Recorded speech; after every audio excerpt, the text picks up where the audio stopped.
Good evening, everybody. I think I want to start this video off by talking about kind of my intention for even doing these videos. I've spoken about it to some extent, but um,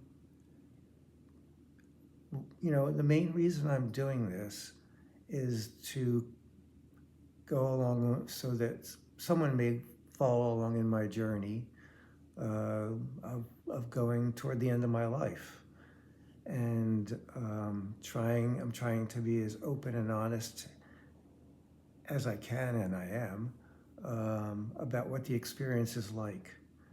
Because I hope others will feel perhaps less frightened, less alone, that death isn't, first of all, the worst thing in the world that could happen, that death isn't as frightening as it often is portrayed, that we live in a culture that doesn't want to deal with death or dying. We just we want to do everything we can to live forever. That's what a lot of people would like, even though everyone knows, has knowledge that, we're all going to die, but not really, and maybe not me, or that's going to be a long time from now, long time, or what have you. And so that's the kind of culture we live in. So let's not talk about it, first of all. Let's not prepare for it. Let's not, because if you prepare for it, if you get a will done, and I know this because I have felt this way in the past. If I get my will done and all that stuff figured out, well, then I'm going to die. I'm just setting myself up to die. Well, I understand that feeling. I really do. But it's complete nonsense. And so anyway, that's why I kind of want to do this, that talking about it, thinking about it is not a bad thing.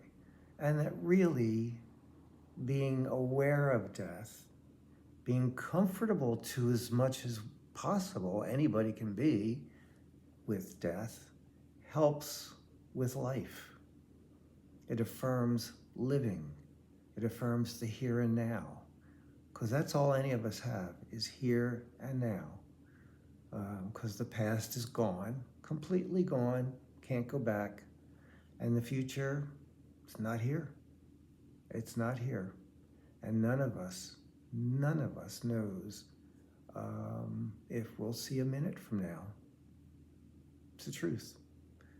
And it's, again, something I know from personal experience. Death can come upon anybody, anytime, any place, without any warning. So that's a huge reason why I want to talk about it.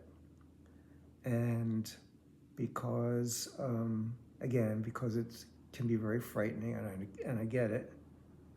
And I just want to bring people along on this trip.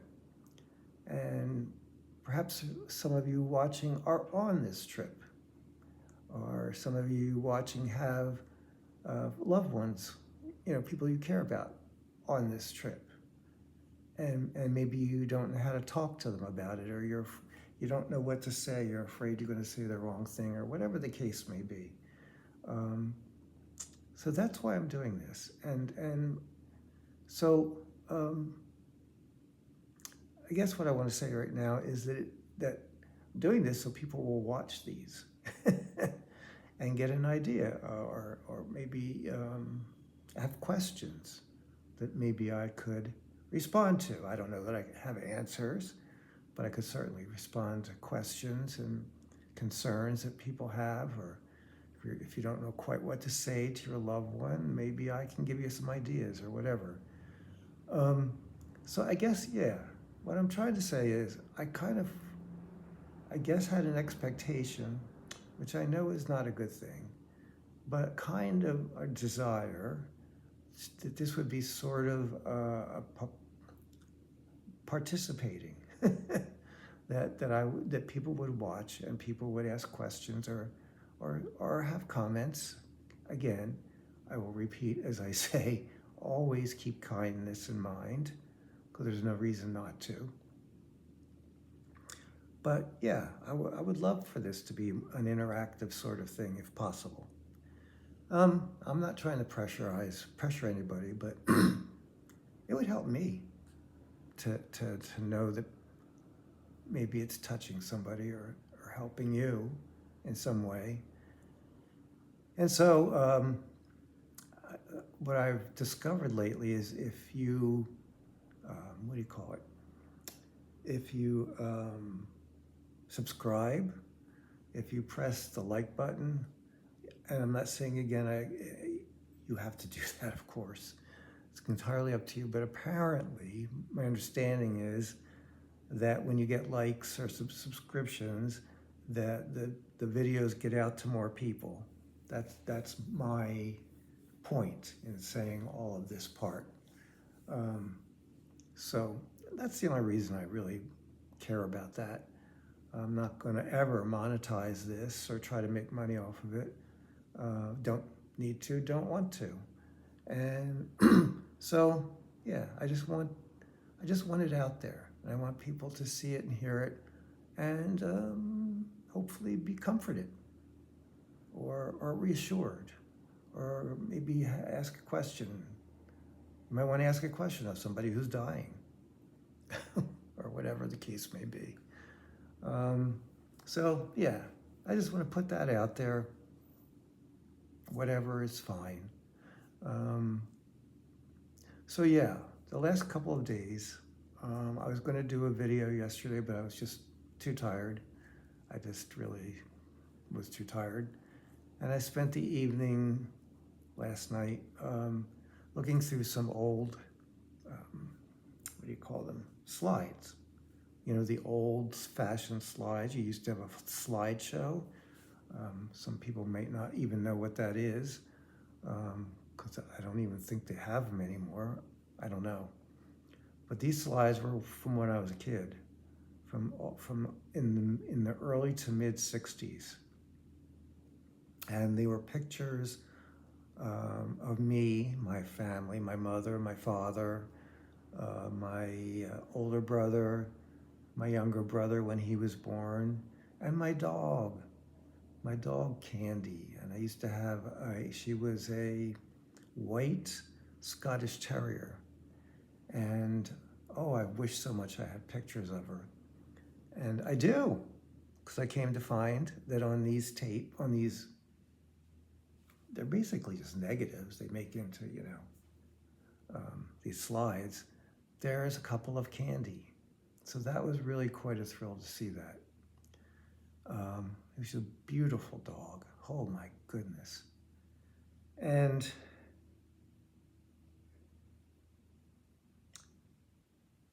I was looking at myself because these were pictures from around 64 to 66 or 67, I believe. So these pictures were taken after my first operation, because that was in 63. But before my second operation, because that was in 69. And I was looking at myself and how utterly skinny I was. Oh my God. I was just skin and bones. And I was so small. I mean, I knew I was small, but I was small. I mean, at 12 and 13 years old, I looked like I was 8, 9.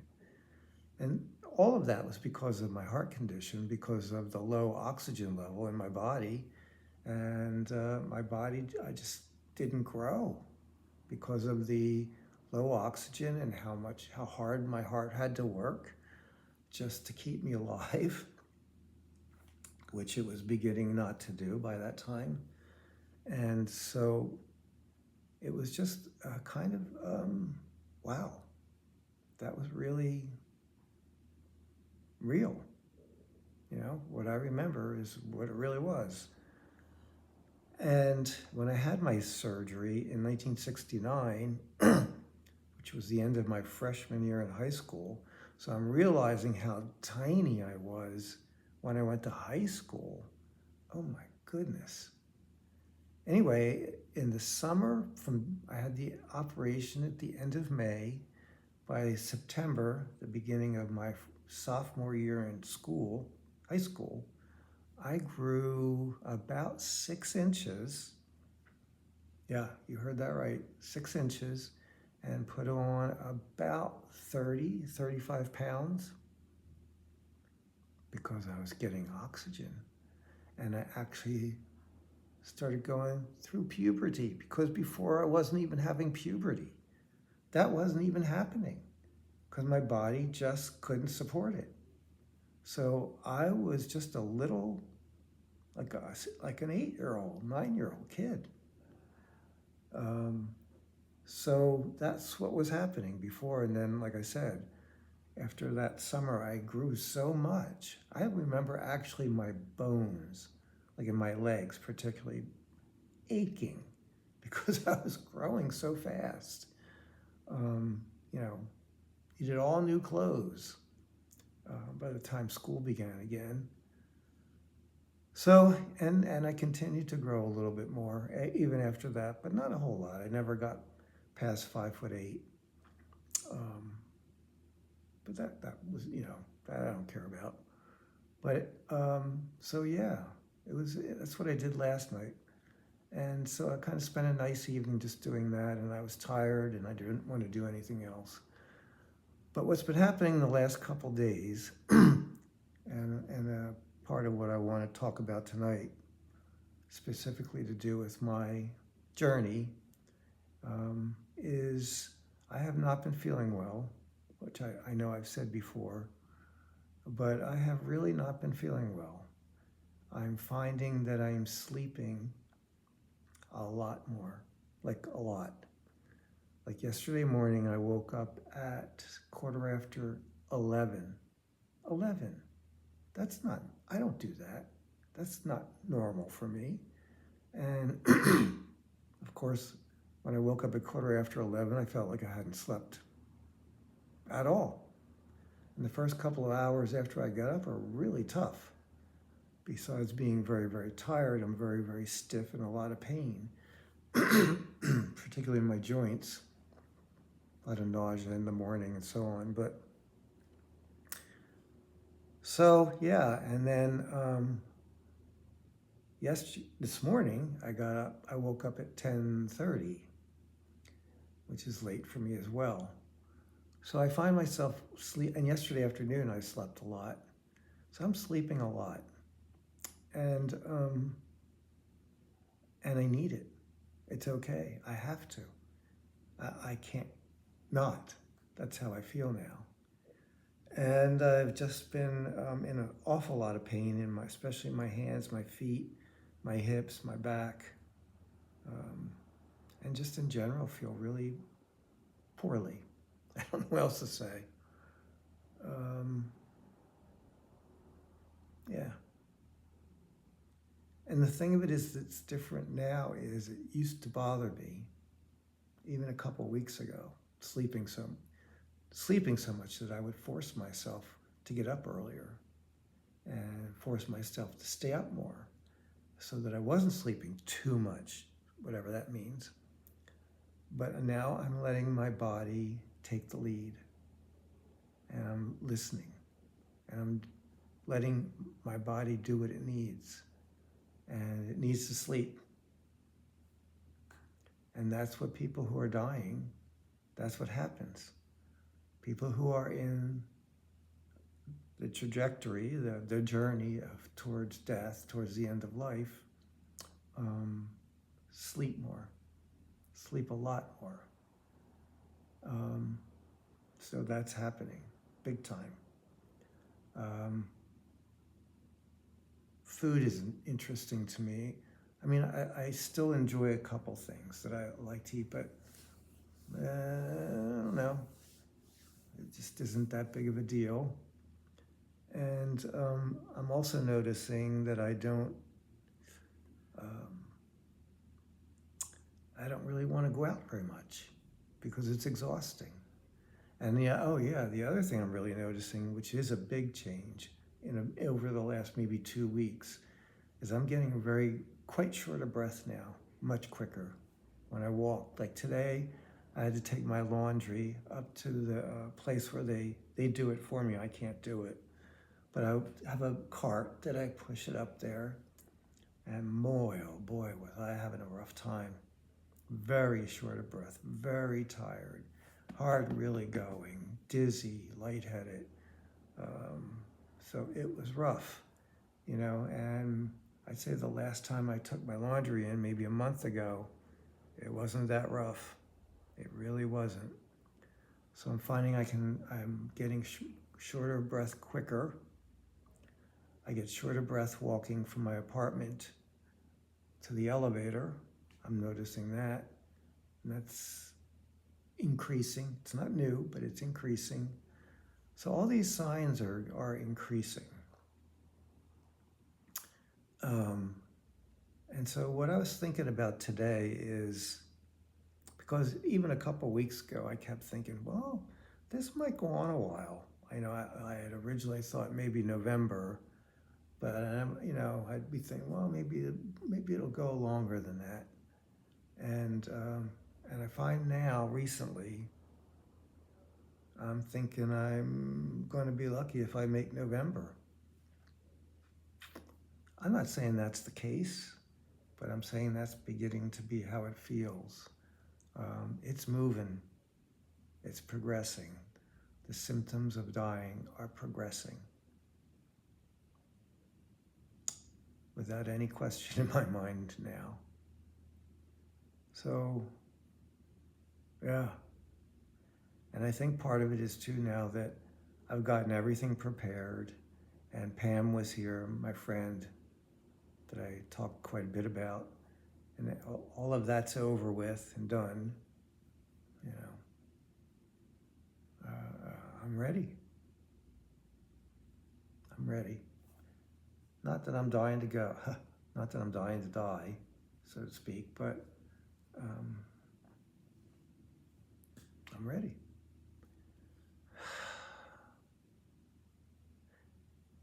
Yeah. So that's where I'm at. Mentally, I'm okay. I'm not sad, terribly sad about it. I'm not, at least at the moment. I'm sure that can change, or I'm sure it will change, maybe several times between now and then. I'm not particularly feeling anything really particularly negative. And I'm just sort of watching, waiting, enjoying the beautiful weather we've been having, a stunning weather. And just taking it as it comes, as best I can, moment by moment, and watching what goes on in my mind, and being as aware and mindful as I can through all of this. So I think that's it for today. Yeah, that's all I can think of. So again, thank you for dropping by, and it really does helps me to do these videos, to talk about it. So I appreciate it. I thank you, and hope you have a good night.